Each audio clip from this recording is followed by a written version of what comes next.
आपका मीशो पे कितना परसेंट रिटर्न आता है? हमारा करीब 9 से 10% हमारा रिटर्न है अच्छा। डीटीओ। और अच्छा, लोगों को दो चीज़ें बता देता हूँ जो इस पॉडकास्ट को देख रहे हैं।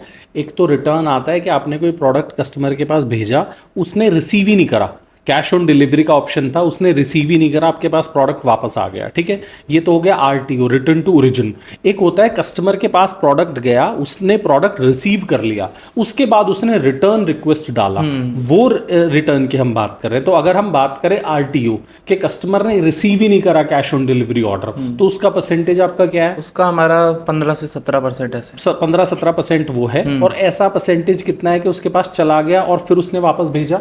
वो है हमारा 9 से 10%। 10% वो है। तो करीब 25 से 27% ऑर्डर्स जो हैं वो आपके पास वापस आ जाते हैं डिस्पैच वापस आ करने के जाते बाद। तो 25 से 27% है, इसका मतलब कॉस्ट उसमें इन्वॉल्व है, क्योंकि जाने का इन्वॉल्व भी है। कॉस्ट आपने पे करा, वापस आने का भी कॉस्ट आपने पे करा। और केसेस ऐसे भी होते होंगे जहाँ पे जो प्रोडक्ट आपके पास वापस आया है वो या तो डैमेज्ड है, या वो प्रोडक्ट ही नहीं है जो आपने भेजा है।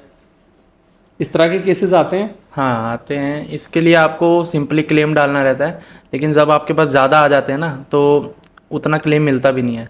करीब आपको 80% या 85% आपको मिलेगा क्लेम, बाकी का आपका फेल हो जाएगा।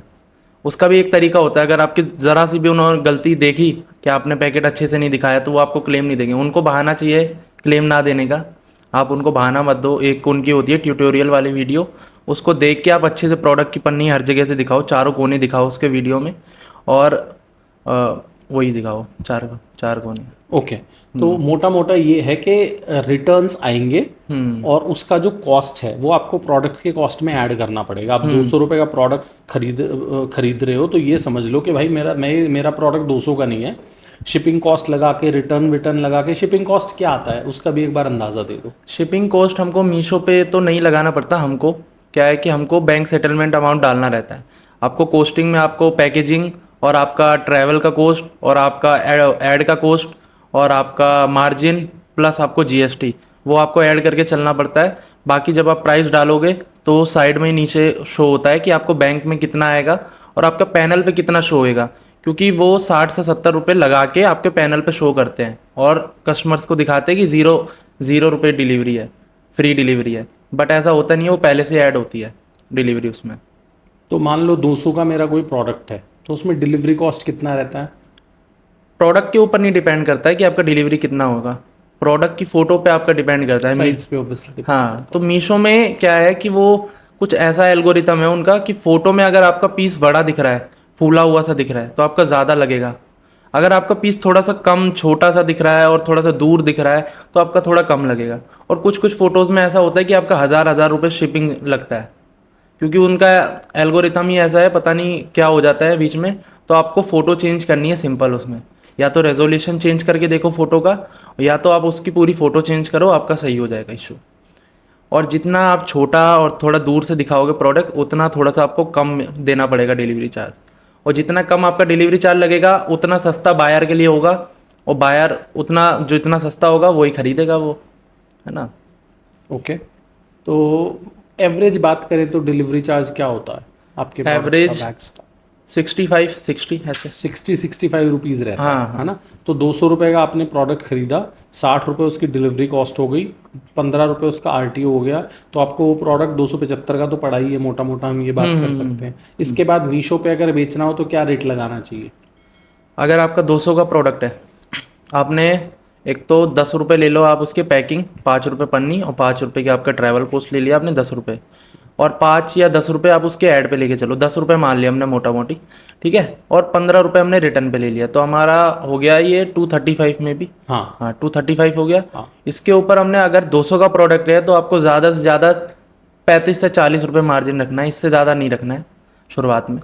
35 से 40, अगर यूनिक प्रोडक्ट है आपका तो आप 50 रख सकते हो, बट अगर यूनिक नहीं है आपका तो 35 से 40 वो रखो आप, तो आपका करीब पड़ेगा 275। उसके ऊपर आपका जीएसटी परसेंट कितना है वो डिपेंड करता है, 5% है कि आपका 18% है, वो ऐड कर दो। उसका बाद आपका बैंक सेटलमेंट दिख जाएगा।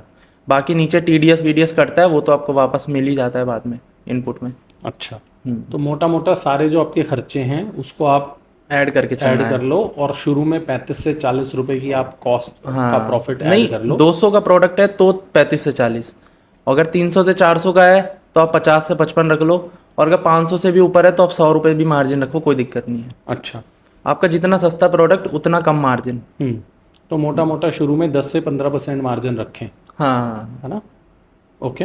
तो लेट्स से अगर हम सेल करना शुरू करते हैं तो शुरू के महीने में कितने ऑर्डर्स हम एक्सपेक्ट कर सकते हैं? अगर हम आपकी कैटेगरी की बात करें तो बैग्स की ही बात बैग्स करें की तो आप 30 order 35 order per day. 30-35 order per day easily expect कर सकते हैं, मतलब महीने के अगर 1000 ऑर्डर्स। मेरी ट्रिक से करेंगे तो 30-35 ऑर्डर तो आ ही जाएंगे। आपकी ट्रिक से मतलब हम कैसे करते हैं कि एक ही प्रोडक्ट को 5 बार लिस्ट करते हैं हम, 5 से 6 बार मिनिमम है, मैक्सिमम कोई नहीं, लिमिट नहीं है। आपको एक ही प्रोडक्ट का बार बार बैकग्राउंड चेंज करके लिस्ट करना है ना? आपको प्राइस में थोड़ा हेर फेर करना है, इन्वेंट्री में हमेशा आपको 500 से ऊपर रखना है। ये कुछ ट्रिक्स होती हैं जिसको हम लगा के आपका जल्दी ग्रो हो जाता है थोड़ा, और फोटो में थोड़ा छोटा दिखेगा, आपका डिलीवरी चार्ज कम लगेगा तो ऊपर दिखेगा थोड़ा। और एक और ट्रिक होती है, जैसे आपने फैमिली हो गया, आपके रिलेटिव्स हो गए, आपने जब नया कुछ लॉन्च करा, आपका बिल्कुल यूनिक प्रोडक्ट है, हो सकता है उसका 20 में से एक प्रोडक्ट होता है जो उठता है यूनिक, बाकी सब नहीं उठते। ऐसा नहीं है आपने 20 लाए तो 20 के 20 उठेंगे, एक उठेगा। तो उसके लिए आपको, जैसे कोई प्रोडक्ट है आपको उसको उठाना है, मेरे पे बहुत सारे स्टॉक पड़ा है इसका, तो उस पर आप अपनी फैमिली या फ्रेंड से कम 15 से 20 आप रेटिंग करवा दो उस पर 5 स्टार, और एक अच्छा सा रिव्यू दिलवा दो, आपका ऑर्गेनिक उसकी बढ़ जाएगी सेल। और जब उसकी ऑर्गेनिक सेल आने लगे, मतलब मान लो कि अगर उसकी 10 से 15 डेली ऑर्डर आ रहा है ऑर्गेनिकली, तब आपको उस पर ऐड लगानी है। क्योंकि क्या है, शुरुआत में लोग ऐड लगा देते हैं किसी भी कैटलॉग पे, उनका आरओआई आता है 3-4, उसमें उनका लॉस हो जाता है। एक एक प्रोडक्ट पे उनका 50-50 60-60 रुपये तो ऐड का लग गया कोस्टिंग में, तो यही वहीं पे उनका नुकसान हो जाता है। ऐड भी थोड़े स्ट्रेटजी से लगाते हैं कि जो बिक रहा है उसी पे ऐड लगाओ, और जब जो बिक रहा है वो ऊपर दिखता है तो आपका पूरा पैनल ऊपर दिखता है।